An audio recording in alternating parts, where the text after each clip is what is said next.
Amen. It's great to be with you. My name is Cisco Walker, an evangelist here in the International District of Albuquerque, New Mexico, and today I get the privilege to do a video with my lovely wife, and this is Heather Walker. We've been married for 14 years. And it's been wonderful and challenging, all at the same time. But I have her with me today because we're going to be talking about faith-based Christian boot camps. And I've chosen this particular passage of Scripture as a launch pad today. And so I'd like to get started with this. It says in 2 Timothy chapter 2, verses 3 and 4, it says, "You therefore must endure hardship as a good soldier of Jesus Christ." Verse 4, "No one engaged in warfare entangles himself with the affairs of this life, that he may please him who enlisted him as a soldier." So tonight we're going to be talking about some of the benefits of being in a faith-based Christian boot camp. And we're also going to be talking about some of the drawbacks as it concerns getting saved, becoming sanctified, learning the basic elementary principles of being in a faith-based boot camp. And I spent a year and a half in a very strict, very rigid Christian boot camp. And my wife here spent almost 4 years of her life in a strict, rigid, fundamentalist boot camp. And what was that like for you? There were good times and there were bad times. I'm very grateful to have been there because it taught me the baseline of how to be a Christian. I was able to be taught on how to pray, how to read the Bible. I was taught different teachings, whether they were right or wrong. At least I had some kind of base to my Christian walk. So we're not saying that there's faith-based boot camps are very difficult. They've always been controversial. They've always bordered along the lines of being in a cult. And we're going to kind of talk about some of those things today, but there are benefits that we get, and I'm glad that you said that. You learn self-discipline in some of these programs. These programs, they're a chance for an individual to clean up. They're a chance for an individual to dry out, if you allow me that terminology. It's a place where you embrace a new type of community, right? Because now you have brothers and sisters in Christ. It's a chance to embrace a positive ideology. It's a chance to embrace the teachings of Jesus. It's a chance for a new perspective. It's a chance to be physically healthy and healed. You know, I remember when I went into the boot camp, the Christian boot camp that I went into, I went through withdrawal for a month. And it really took me 6 months before I was even able to really concentrate and to begin to even have the basic cognition to try to understand the Word of God. Was it difficult for you when you went into the program? So I didn't go in, I went into the program sober. I went in after being locked up. I went into the program, so I was already sober. It was difficult in the sense that I was scared to change. I didn't know what was going to happen. I thought I was going to have to listen to certain music. I was just scared of the change. Being on drugs and being on the streets, I knew what to expect. I knew people were going to lie to me. I knew I was going to be cheated on. I knew that. And even though I didn't like it, I knew what was going to happen. Where this whole Christian walk, I had no idea what was going to happen and how it was going to look. Did people tell you immediately when you got accepted into the program and went into the faith-based program, did the word cult come up? One of the very first things that were told to me was, people will say this place is a cult, but we are not. Okay, but you have to wonder yourself, because I wondered myself, and I wrestled with the same reality of it. Is like, if you're hearing that the program that you're in is a cult, if you hear it from a majority of the people, you're left with two decisions. It either could be a cult, or you just choose to acknowledge that it's not a cult at all. But we've come to this part of the discussion where it's very difficult, because when you and I went into these programs, we literally had nothing else. We literally had nowhere else to go. We had tried conventional treatment. We had tried rehab. We'd even been to jail. Some of us have even been to prison. We tried everything under the sun, but yet nothing worked. And for me and you, Jesus was literally the last house on the block. And thank God that there was somewhere for us to go. But it is a perfect opportunity for people who are walking in the flesh. It's a perfect opportunity for people who are hungry for power, for people who are hungry for control, for people who are hungry for, and they love the praises of man and they love the accolades.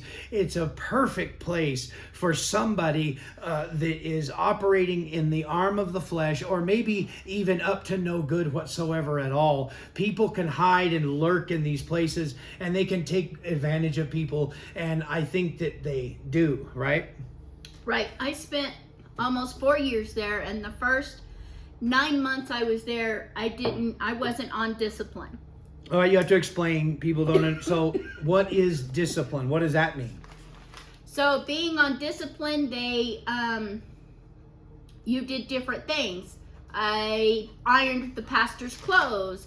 I stood there and made tortillas on a concrete floor for hours and hours to come. I did whatever they wanted me to do. Now, mind you, I might have needed some of that discipline. I understand that. Yeah, sure. But I think it was a little too much. I didn't get to see my family.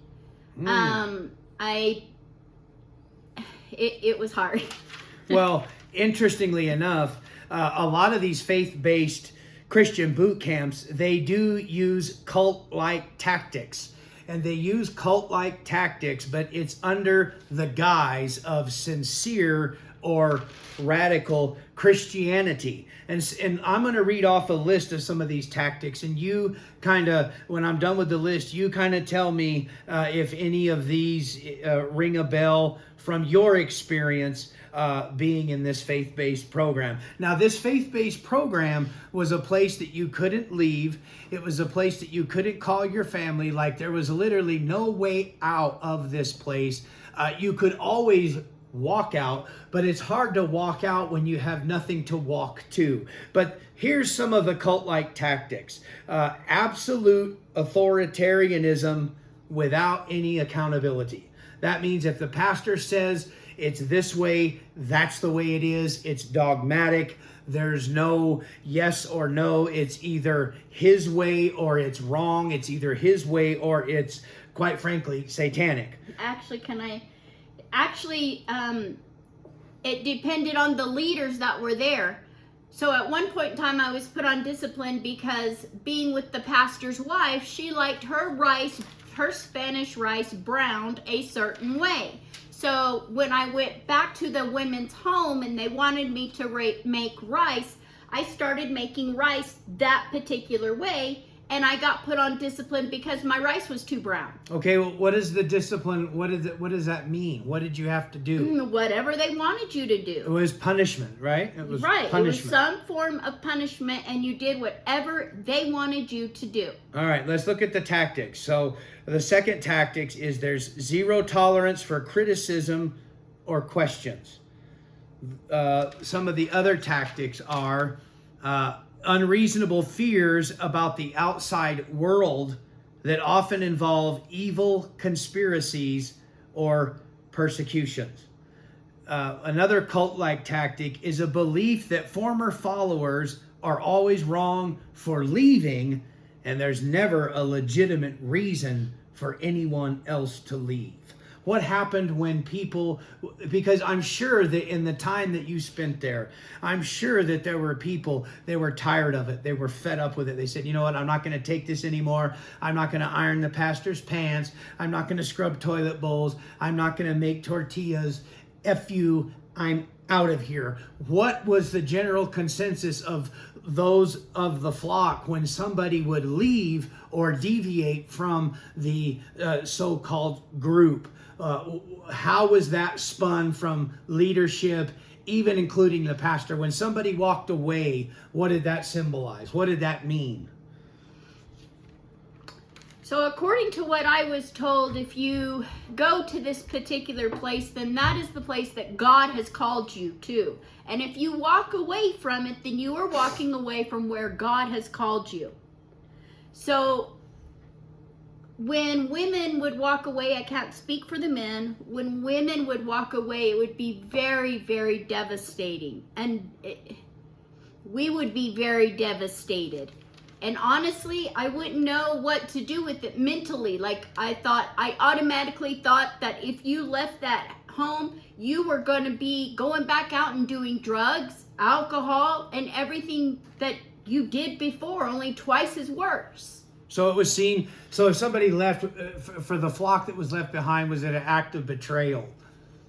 I would say in a sense, yes. Did it borderline on an act of somebody, almost a death in the family? Was that person dead to you? Was that person dead to the church? Well, it seems to me like what you're saying is that if somebody left and they got fed up with these man-made rules, and for whatever reason they left, that person was bound for hell, destruction, drugs, perversion, whatever might come. Yes. Like they were stepping off of a cliff. Yes. Now, did you see people leave so that they could be reunited with their family? Yes. Okay, and how was that taken? Same way. As this person Yes. is doomed, damned for hell. Yes. Unless you at least completed 6 months of the program. Okay. At least. Okay. See, and even then, you're cutting it. yeah, even then, your chances of survival were very slim. Yes. So you heard that all the time, because I'm sure that a 6-month commitment, most people couldn't make the 6-month commitment. So you must have seen dozens of people leave.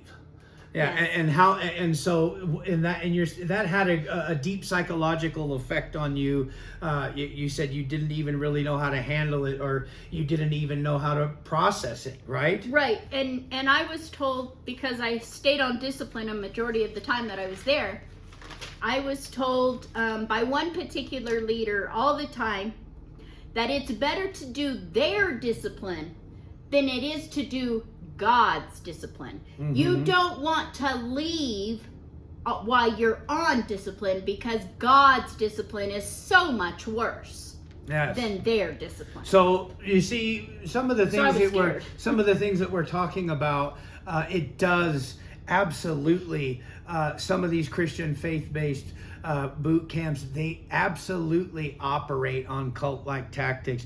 That's not to say that God doesn't move despite of, because we know one thing about the grace and the love of Christ is God moves despite of. He moves despite of the flesh, despite of our insecurities, despite of our craving for dominance and power. God still moves even in a heretical like atmosphere, like some of these Christian faith-based boot camps are. And like, not all of these faith-based boot camps are that way, but if you've noticed, and this is something that a lot of people, they don't like to see, and I understand to some degree, but they don't like to realize that like these really intense like boot camps, like they're not working anymore. Like people aren't going to them anymore. People aren't willing to make the commitment. People aren't willing to go through this discipline, the absurdity of it. You know, people are just not wanting to be involved in things like this. Thank God they worked for 20 years. Thank God they worked for 30 years. But in my opinion, and looking at some of the research and some of the things that you've seen, like, I think this stuff is on the decline. Definitely is. And I think one of the reasons why it's on the decline is because when we come up off the streets, we're already tore up. We're already so low on ourselves. And then when we go into a place like this, and then they kind of tear us down even lower. Yes. We don't want to be any lower. And that's not what Christ is about either. Mm-hmm. God's love is not tearing us down to make us feel worse about ourselves. Yeah.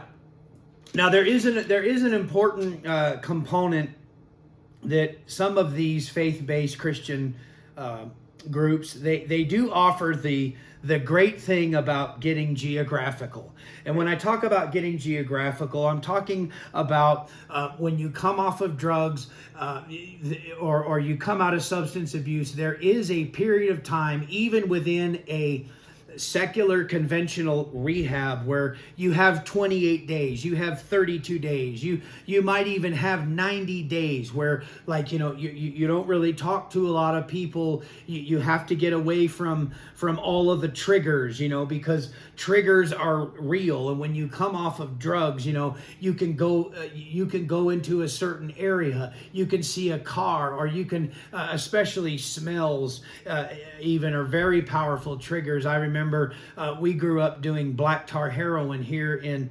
Albuquerque, New Mexico, and every time that I smell instant coffee, I always remember heroin, because they used to cut the black tar heroin with the coffee. So triggers are very real. So there is a period, and I think it's a brief period, where people, they need to get away from family. They need to get away from everyone so they can concentrate on their sobriety, so they can concentrate on Jesus. We see a picture of this in Mark 8 when Jesus goes to Bethsaida, and there was a blind man, and they begged Jesus to touch him, and Jesus leads the man by the hand, and he takes him out of the town, and then he touches him, and he can see partially, and then he touches him again, and then he can see fully. Then his sight is fully restored. So for me, it was important to have a place to go and to get away from everything. Was it that way with you? I needed that. I definitely needed that. But the fact that, I didn't get to talk or see my kids for very long periods of time. And honestly, they're the whole reason why I gave the Jesus thing a try, was because I wanted my boys into my life, and I knew I had to change, and nothing else was working. Well, how long were you in the program until you finally got to visit with your children? I think we weren't allowed any visits or contact the first 30 days, right? Yeah, I think it was 30 days, if you weren't in trouble. Right. And like I said, the first 9 months I was there, I really wasn't into much trouble. Yeah. It was after that. So you saw them within a 9-month period? Yes. So you were able to see them, was it just for like a couple of hours, or like how long was the visit? Do you remember? I don't remember. Okay, but the important part is I know that your family would come to church. Yes, I remember that. If they wanted to visit you, they had to come to church. Yeah. And then they could take you out to eat, and you had or shopping, whatever it was. And I think you only had a couple of hours with them. Yeah. Right? And then you had to go back. Yeah, because I remember my family came, and I was kind of hard-hearted, and they would come and they would see me, and then like I was ready for them to go. That way I could just go back to the little cocoon, the little Christian cocoon that I was living in. I was shut off from the outside world, and like I didn't have any problem being shut off with the outside world. I didn't have to think. I had my own, somebody would cook our meals.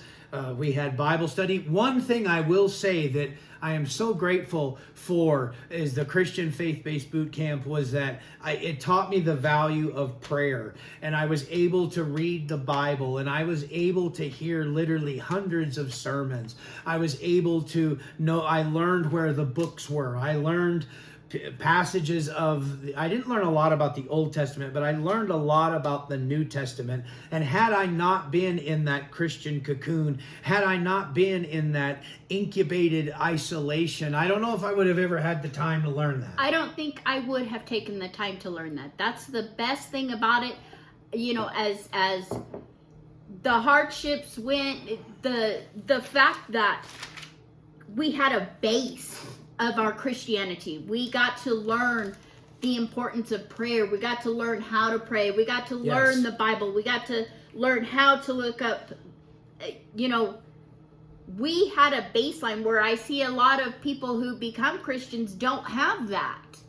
No, they don't. Now, also with cult-like tactics, there has to be a fear factor that usually revolves around apocalyptic themes, like Jesus is coming back, or like it's us against the world, and we are serving Christ, but those who are outside of our little circle, those who are outside of the groupthink, they're evil and they're bad. They're not for us. They're against us. They want to destroy us. And one of the common things with apocalyptic themes is the emphasis on the devil. Now, I remember the devil was constantly being talked about here in the faith-based organization. It was constantly the devil was bad, the world was bad, but in here we're safe. And should you be foolish enough or rebellious enough to leave this little circle, you better watch out, because Jesus will come back, you'll burn in hell, or Satan is going to somehow fall from the sky, come up from the earth, and he's not only going to hurt you, but he's going to hurt your family, and it will be your fault, and there will be, quote, they always said this, blood on your hands. That's exactly how it was. Well, explain how, like, I'm sure there must have come a time when you said, look, I want to see my kids. I haven't seen my kids for a long time. I think it's only fair. I think it's only right that I should go and see my children. I'm thinking about leaving, but in their mind, it was premature. What did they say to try to keep you from leaving the Christian home? What were their arguments to keep you there? Like I said earlier, I was constantly being told that if I leave while doing their discipline, then God's discipline is worse. You don't want to leave while you're on discipline, because God's discipline will be worse, and you'll be sorry you left. And I was constantly also told that if you are in this particular place, that you are called to this place. And if you leave, you are out of God's calling. Yeah, and that happens to a lot of people. Like, they don't, as soon as they leave, or as soon as they're let go, because I believe firmly that there is an Oedipal component as it concerns these programs. There's an Oedipal element. There's a devouring force of love that takes place where the faith-based program or the church says, we will provide all of your needs. We will provide your food. We will provide a place for you to sleep. We will provide toilet paper. We will provide feminine hygiene projects. We will provide soap, all these things. And this is the agreement that we have. But here's the caveat, is you cannot leave. Right.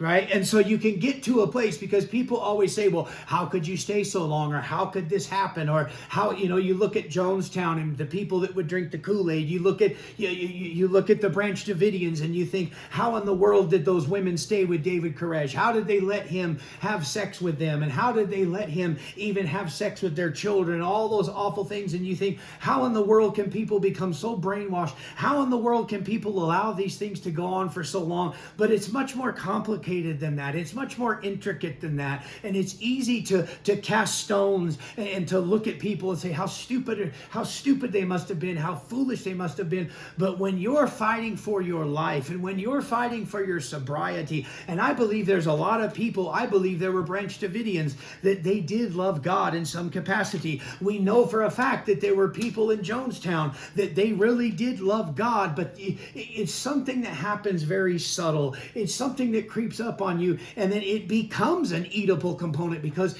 if you walk away from the cult, if you walk away from the Christian faith-based home, like, you have nothing to go to. So it's either I stay in misery, I stay in this bondage, or else I walk away and I'm right back on the street, and I'm doomed to fail. And not only will I fail, but according to what they say, I'm going to literally go to hell because I've left.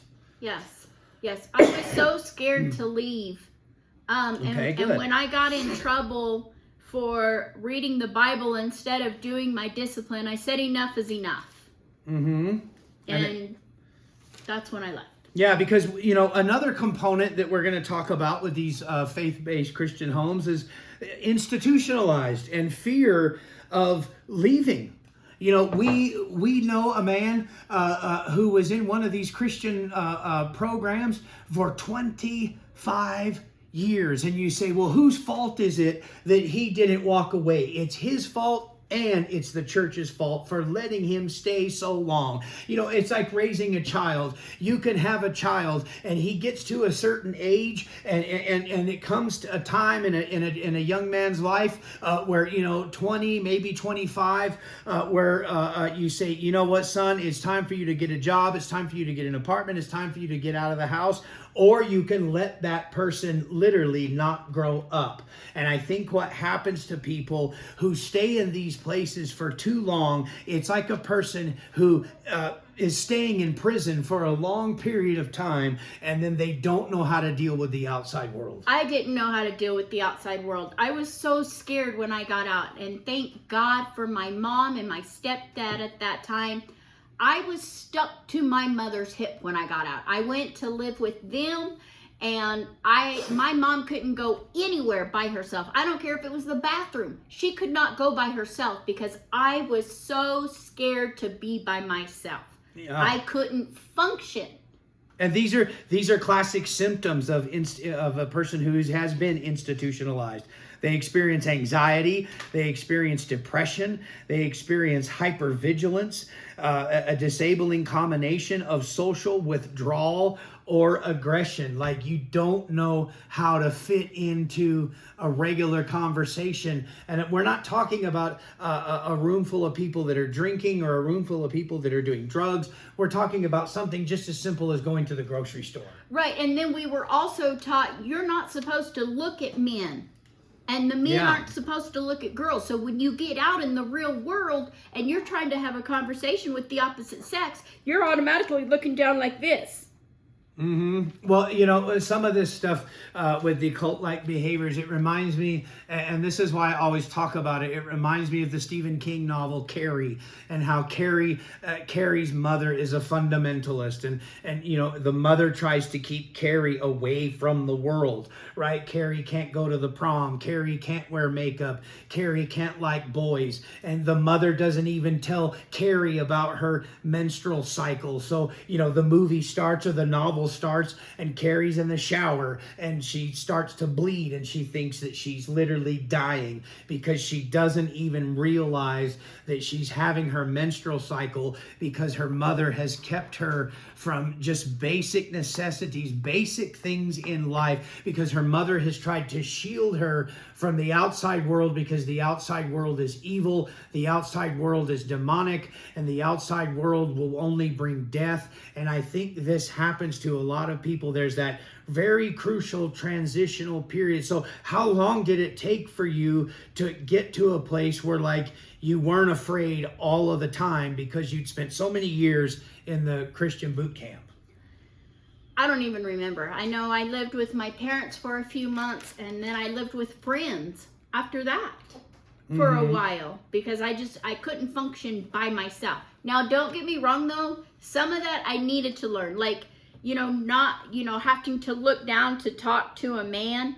I needed to learn to, how to conversate with a man without being flirtatious, and I needed to learn that. But because I had spent so much time there, I didn't know how to conversate with a man. I just flat out didn't know. Yeah, well, you knew how to before because you had 2 children and you had been in a lot of relationships. But Christ changes Christ changes us to such a certain degree, but there is that danger of becoming institutionalized. And we always used to hear this statement like, you can never have too much Jesus, and that's true, but you can have too much church. You can have too much discipline. You can have too much dogma. You can have too much orthodoxy. You can have too much of some of those things, and you can stay within the four walls of the church or the four walls of a faith-based program for so long that you develop a Puritan type of mindset. And the Puritan type of mindset is like what Carrie went through, right? Like the world is bad, everything is bad, all music is bad, television is bad, art is bad.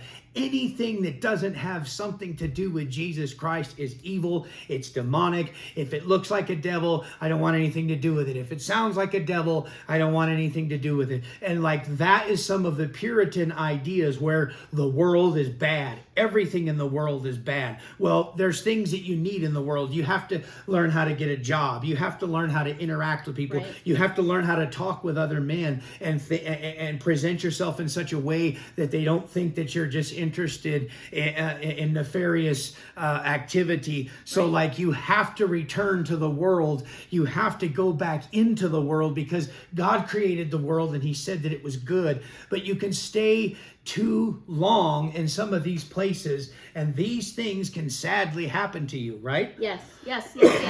I'm very, very grateful for, learning the foundation of my Christian walk there. I'm very grateful that, they taught me how to wear a dress. We had to wear a dress or a skirt below our knees at all times. It didn't matter if we were doing a car wash or what we were doing. We had to wear a skirt or dress below our knees at all times. Yeah, and see, those are man-made things. Like those are man-made things. That's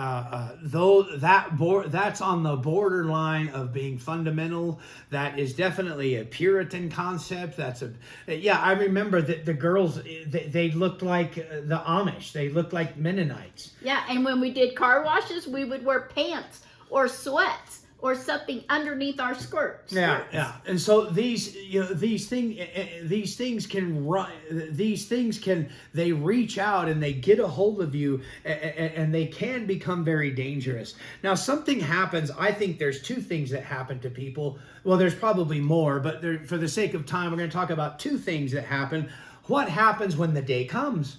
What happens whether you leave because you just can't take it anymore, or you're actually to leave with a blessing? Explain what that meant. To leave with a blessing, like what was that?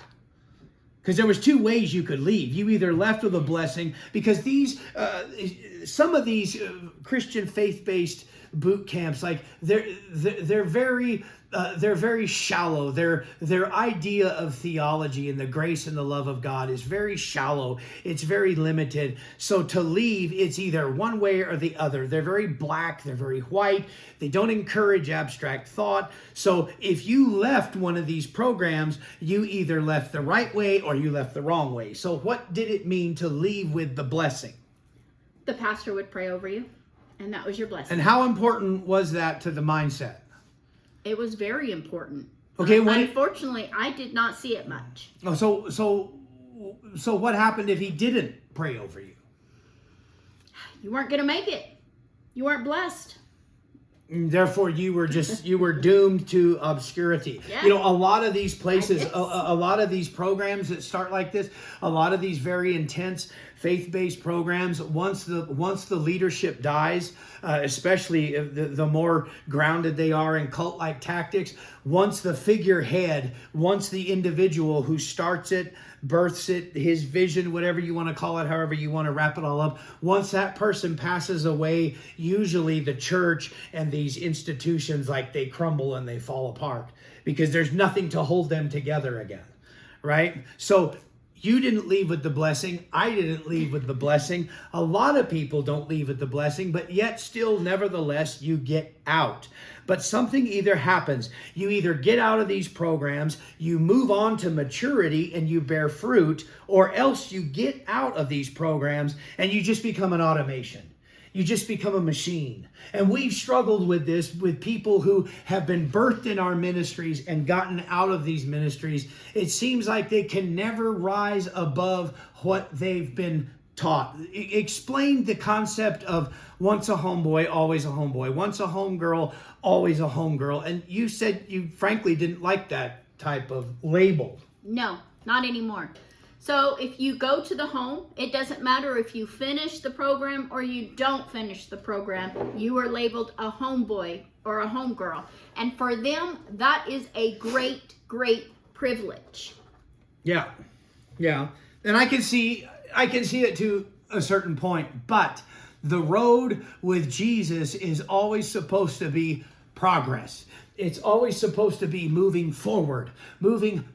So like when I get saved, I'm no longer a drug addict. I'm no longer an alcoholic. I'm no longer a liar. I'm no longer a thief, at least on the grand scale of things.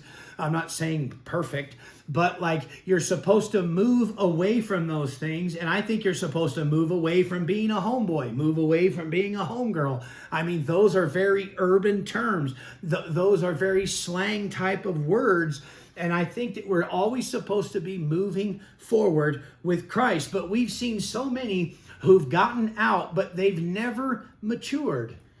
I think a lot of that has to do with the people that they surround themselves with for years and years. And there's times I still struggle with things that I learned in the home.